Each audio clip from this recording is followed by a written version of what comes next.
Bienvenue à Mieux et Heureux, le podcast qui vous donne des clés pour prendre votre vie en main. Je suis Lucas Coelho, coach holistique et créateur du site mieux-et-heureux.com. Et chaque semaine, je vous invite à embarquer pour un voyage inspirant au cœur de vous-même. Coaching, méditation, exercices, conseils de lecture, interviews, chaque épisode vous amène à la découverte d'une thématique différente qui vous permettra de mieux vous comprendre. Bon, vous êtes prêts ?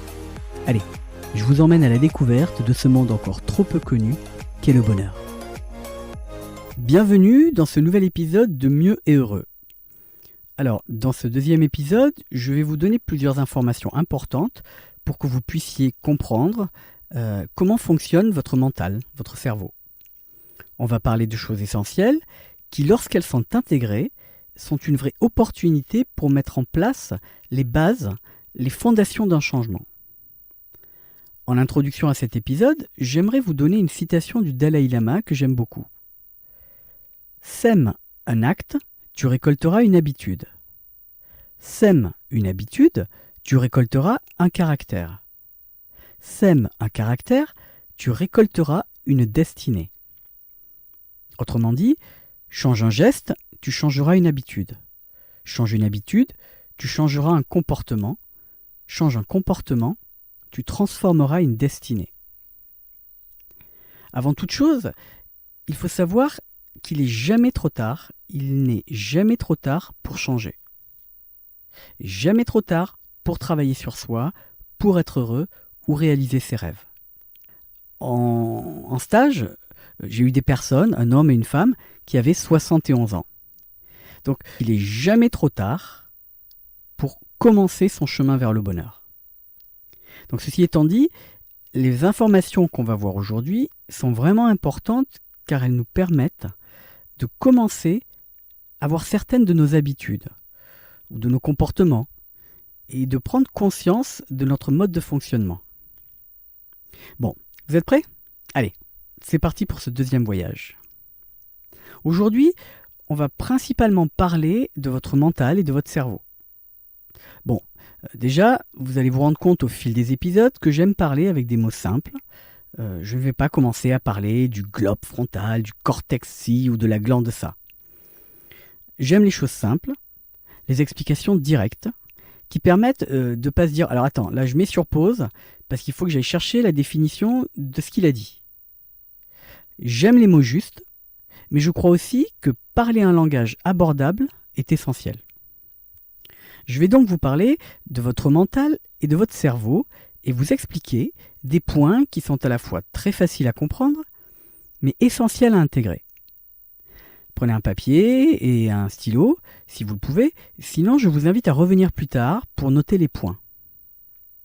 Alors, déjà, la chose principale à comprendre, c'est que le cerveau n'aime pas le changement. Il aime ses habitudes, il aime ce qu'il connaît, ça le rassure.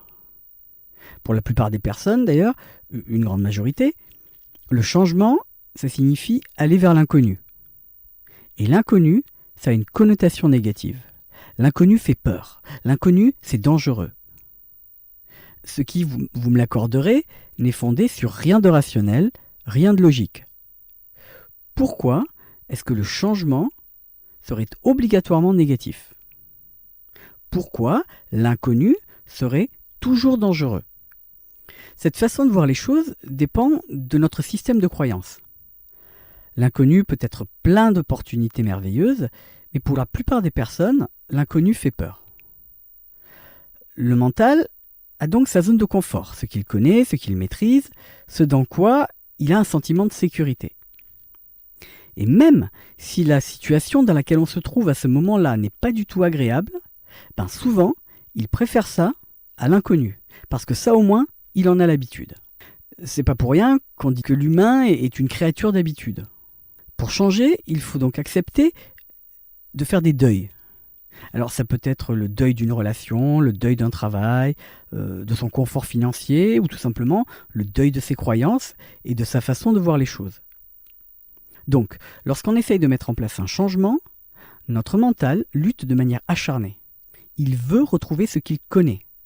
Ce qui le fait peut-être souffrir, ce dans quoi il n'est pas heureux, mais c'est pas grave, au moins il connaît. c'est dans sa zone de confort. Il faut donc comprendre que votre mental va être en quelque sorte votre plus grand ennemi dans votre désir de changer et votre souhait d'aller vers votre bonheur. La lutte sera d'autant plus difficile qu'il sait exactement où appuyer pour déclencher des peurs. Il sait quelles sont vos croyances, vos blessures, et n'aura aucun scrupule à user de tout ce qu'il peut pour vous empêcher d'avancer sur ce nouveau chemin. Donc, comprenez vraiment qu'il est essentiel d'être engagé dans ce processus. Il faut que la volonté de changer soit un vrai besoin. Sinon, rapidement, les choses vont devenir telles qu'elles étaient avant. Le premier point que je veux que vous compreniez, c'est que pour pouvoir s'engager sur ce chemin, il va vous falloir de la volonté, de l'engagement et de la régularité. Parce que votre mental, il ne va pas du tout être un allié, du moins au début. Il est donc essentiel de prendre le temps de comprendre ce que l'on veut changer et pourquoi on veut le changer. Si c'est juste une envie, quelque chose à laquelle vous pensez depuis un moment, mais sans vraiment en ressentir le besoin, alors il y a des chances que vous l'arrêtiez en route. Alors je vous arrête tout de suite, j'en vois certains là qui commencent peut-être à culpabiliser d'avoir commencé des choses et de les avoir arrêtées, à se dire mais non mais je n'en serai donc jamais capable, donc ok, c'est ok de ne pas être encore prêt. C'est juste que le moment du changement, il n'était pas encore arrivé. Que cette graine de changement, elle est toujours en train de germer, mais croyez-moi, il n'est jamais trop tard. Donc là, je vous demande de prendre un moment et de vous poser les questions suivantes. Est-ce que je veux changer parce qu'on me dit de le faire ? Alors que moi, je vois pas le problème. Est-ce que je veux le faire pour moi ? Ou est-ce que je le fais pour mon compagnon ou ma compagne ? Pourquoi est-ce que je veux changer ? Pourquoi est-ce que je veux commencer ce travail sur moi ? Si vous êtes arrivé jusqu'à moi, c'est qu'un de vos objectifs, c'est d'aller mieux. Mais aller mieux, c'est vraiment large comme idée, c'est totalement subjectif. Ce que je mets moi derrière aller mieux va être très différent de ce que vous y mettez. Aller mieux pour quelqu'un qui a des insomnies, sera de dormir profondément et se sentir reposé. Aller mieux pour quelqu'un de très timide, ça pourrait être devenir à l'aise de parler en public. Vous voyez, derrière un objectif, et celui-ci derrière aller mieux, il peut y avoir des tas de choses différentes. Donc là, je vous propose un exercice. Je vous invite à noter sur un papier un objectif, votre objectif, quel qu'il soit. Par exemple, je veux changer de métier. Ou je veux avoir plus confiance en moi. Ou encore, je veux tout quitter pour partir à la découverte du monde. Peu importe ce que c'est. Votre objectif, ça peut être aussi être heureux. Donc, vous écrivez l'objectif choisi tout en haut de la page. Puis dessous, vous décrivez à quoi ressemble pour vous cet objectif. Qu'est-ce que c'est ? Pour les exemples cités tout à l'heure, c'est quoi pour moi être heureux ? C'est quoi pour moi le métier de mes rêves ? Essayez de le faire en ressentant ce que vous dites, que ça résonne en vous. Pas juste un exercice qu'on fait parce que Lucas a dit qu'il fallait le faire. Prenez le temps de vraiment aller au fond du sujet. Puis, demandez-vous pourquoi vous voulez atteindre cet objectif. Quels sont les avantages à atteindre l'objectif ? Qu'est-ce que vous allez y gagner ? Par exemple, je me sentirais vraiment bien dans mes baskets. Ou alors, je me sentirais vraiment à l'aise en public. Ou encore, peut-être que je ferais le métier dans lequel il y a un vrai sens. Ou, si c'est plus facile pour vous, qu'est-ce que vous allez perdre et que vous ne voulez plus ? Je ne me sentirai plus nul quand je devrais intervenir à l'oral, ou je n'aurai plus ce sentiment de poids qui oppresse ma poitrine. Et enfin, faites 2 colonnes. Dans la première, écrivez tout ce que vous allez gagner à atteindre cet objectif. Si je reprends l'exemple déjà donné, changer de métier, ça serait j'y gagnerais de me sentir vraiment à ma place, de faire quelque chose qui me tient vraiment à cœur, qui ait du sens. Je pourrais, je ne sais pas, par exemple, développer ma créativité ou apprendre de nouvelles choses qui me passionnent. Écrivez tout ça dans la première colonne. Et dans la deuxième colonne, écrivez ce que vous allez y perdre, les deuils que vous aurez peut-être à faire. Alors peut-être un deuil financier si on reprend l'objectif de changer de métier. Ce serait peut-être un deuil financier si vous quittez votre job pour commencer un nouveau métier qui certes sera le métier de vos rêves, mais peut-être qu'au départ il ne vous permettra pas de gagner autant d'argent. Donc, ou alors peut-être que c'est le deuil d'une relation. Vous voulez être heureux, mais ça fait longtemps que vous avez compris que votre couple, ça vous fait plus de mal que de bien. Donc ça, c'est dans la deuxième colonne. Faites donc ces deux colonnes. Une fois que tout ça est fait, regardez dans quelle colonne vous avez écrit le plus de choses. Est-ce qu'il y a plus de choses à gagner ou plus de choses à perdre ? S'il y a plus de choses à gagner, si votre mental voit qu'il y a plus de bénéfices, alors vous avez de grandes chances d'atteindre votre objectif. Si c'est l'autre côté qui a plus d'arguments, alors le changement sera plus difficile. Pas impossible, mais plus difficile. Bon, je ne vais pas vous mentir, faire un travail sur soi en profondeur, c'est pas une partie de plaisir. Car il y a des choses auxquelles on doit faire face, qu'on préférait garder sous le tapis. On se remet en question, on prend de la responsabilité pour sa propre vie et du coup pour ses propres souffrances. On lutte contre le mental qui, lui, veut pas changer. Enfin bref, c'est un régal. Mais c'est aussi des sentiments forts et inconnus qui grandissent en nous. C'est un sentiment de liberté, d'alignement. C'est une découverte de soi, de nos capacités. C'est se sentir fier de nos petites et grandes victoires. C'est prendre du plaisir à être en sa propre compagnie. C'est savoir qui on est et se sentir bien. Donc oui, il y a des hauts et des bas. Oui, à nouveau des hauts, d'autres bas, puis d'autres hauts, puis d'autres bas. Mais il y a toujours une évolution. La courbe continue à monter. Elle fait des vagues, ça monte et ça descend. Mais du point A au point B, elle est en progression. Mais gardez une chose en tête, c'est que lorsqu'on a nettoyé quelque chose en nous, lorsqu'on y a fait face, lorsqu'on l'a intégré, ça ne revient pas. C'est plutôt une bonne nouvelle, ça, non ? Bon, tout ceci étant dit, maintenant que vous savez que votre mental sera un adversaire avant de devenir un allié, je vais vous expliquer des petites choses le concernant. Des petites choses qui vont vous permettre de déjouer ces pièges et de comprendre comment vous allez pouvoir mettre en place ces changements. Tout d'abord, il faut savoir qu'on ne peut pas retirer quelque chose du cerveau sans y ajouter autre chose. Il faut lui donner autre chose qui va au moins avoir une connotation aussi positive pour lui, ou lui donner une sensation aussi agréable. C'est vraiment important de comprendre ça.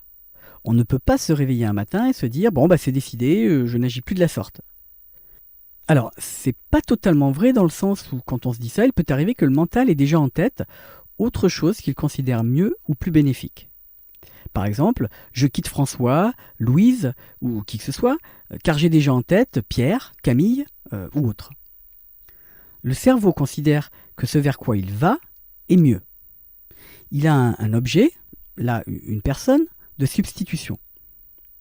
Donc, pour revenir à mes moutons, on ne peut pas retirer quelque chose du cerveau sans lui donner autre chose, un autre os à ronger. C'est souvent pour ça que les personnes qui arrêtent de fumer se mettent à manger des bonbons ou des sucreries, ou autre chose qu'ils aiment d'ailleurs, et c'est que le cerveau trouve autre chose qu'il considère comme aussi agréable. Donc, sachant ça, lorsqu'on veut mettre en place un changement, autant lui donner quelque chose en échange qu'on aura décidé de lui donner. Quelque chose à laquelle on aura réfléchi. Donc, vraiment garder ça bien en tête. Une autre chose à savoir, c'est qu'une habitude peut se changer. Et que pour que le cerveau intègre ce nouveau changement, cette nouvelle habitude, il lui faut environ 3 semaines pour qu'il commence à se dire « Ah, ok, donc là, il y a un nouveau mode de fonctionnement. » Mais c'est pas 3 semaines en se le disant une fois par semaine quand on a le temps et qu'il n'y a rien d'autre à faire. Souvenez-vous, je vous ai dit que l'on peut changer, mais que ça demande de la régularité et de la constance. C'est donc en reproduisant tous les jours, au moins une fois par jour, ce que l'on souhaite changer, qu'on pourra atteindre des résultats. Et vous allez vous rendre compte combien votre mental va lutter contre ça. Alors j'ai souvent des clients qui oublient de faire les exercices ou ce qui était convenu. Vous allez voir que votre mental va utiliser tout ce qu'il peut pour se détourner de cet engagement. Vous pourrez oublier ou alors ne pas avoir trouvé le temps pour le faire, même si l'exercice ne demande que 3 minutes. Ou alors remettre en doute le bien fondé de tout ça, en disant mais est-ce que c'est vraiment un avantage de changer ? Est-ce que si vous n'êtes pas totalement engagé dans la démarche, alors l'habitude ne changera pas. Le comportement ne changera pas. Il faut vraiment prendre conscience de ça. Il y a un autre aspect à prendre en compte pour pouvoir construire des bases solides à un changement. C'est l'importance du langage et plus précisément des mots que l'on utilise.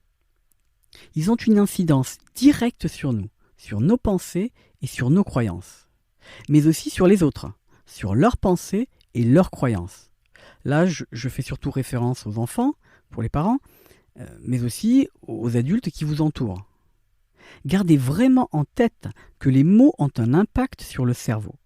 C'est d'ailleurs la base de la PNL, programmation neuro-linguistique. C'est utiliser le langage pour reprogrammer positivement le cerveau. Un autre point à comprendre, c'est que votre cerveau n'entend pas la forme négative d'une phrase. Il ne la prend pas en compte. Par exemple, si je vous dis de ne pas penser à un éléphant, à quoi avez-vous pensé ? À un éléphant, non ? Ou si on vous dit « n'aie pas peur », quelle est instinctivement votre première réaction ? La peur, l'appréhension, n'est-ce pas ? Là aussi, c'est important de comprendre ça, car la façon dont vous parlez de vous, ou dont vous parlez aux autres, a un impact direct sur notre vision de nous-mêmes, ou pour les autres, sur leur vision d'eux-mêmes. Si, dans votre façon de parler, il y a une forme négative, alors votre mental entend l'autre côté. Par exemple, c'est bon, je ne suis pas stupide. Ou je ne suis pas moche. Alors que vous voulez dire quelque chose de positif vous concernant, ça a l'effet contraire. En plus de ça, sachez que lorsqu'on répète encore et encore les mêmes choses, les mêmes mots, ou lorsqu'on entend encore et encore les mêmes phrases sur nous, sur la vie, cette répétition développe dans notre cerveau une croyance. Si vous avez grandi en entendant sans cesse « tu es incapable »,« mais qu'est-ce que t'es bête », inutile d'essayer, ça ne marchera pas. Tout ça, répété encore et encore, a développé une croyance sur vous-même et la façon dont vous vous voyez. Au même titre que si vous avez grandi avec un entourage qui vous disait que le monde était dangereux, que l'inconnu c'était négatif, alors vous avez développé cette même croyance. Vous voyez, quand je vous dis que lorsqu'on commence à comprendre et à commencer à voir les choses, on peut commencer à comprendre certains de nos comportements. Alors, il y a des tas d'autres choses à savoir sur le mental, et j'en parlerai petit à petit au fil des épisodes. Mais aujourd'hui, je vais terminer avec un autre exercice. Je vais vous demander de prendre le temps d'observer pendant quelques jours votre façon d'interagir avec vous-même et avec les autres. C'est-à-dire, essayez de prendre le temps d'identifier votre façon de vous exprimer et les formes négatives, si vous voulez, les ne pas que vous employez. Chaque fois que vous en relevez un, notez-le quelque part. Et en fin de journée, prenez le temps de remarquer si c'est quelque chose que vous faites très souvent ou si ça reste occasionnel. Et l'autre partie de cet exercice, c'est que lorsque vous remarquez que vous faites une formulation négative, reformulez volontairement la phrase de manière à y apporter une formulation affirmative.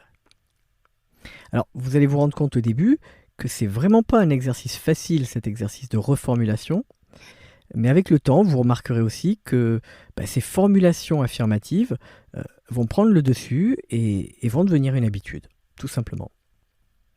Voilà pour aujourd'hui, j'espère vous avoir permis d'avoir quelques idées pour mieux comprendre certains de vos fonctionnements et avoir un peu plus d'informations sur comment fonctionne votre cerveau. Encore une fois, c'est un plaisir pour moi de partager ces moments avec vous. N'hésitez pas à aller faire un tour sur le site mieux-et-heureux.com et à rejoindre le groupe Facebook Mieux et Heureux pour lequel je mets le lien dans la description. Vous pouvez aussi vous inscrire à la newsletter et ainsi profiter en avant-première des dates et des programmes des stages à venir. Et si vous souhaitez que l'on commence ensemble un travail de coaching, je vous invite à me contacter par email à lucas.coaching@sfr.fr. Je vous remercie pour votre écoute et je vous dis à la semaine prochaine pour continuer ensemble ce voyage intérieur.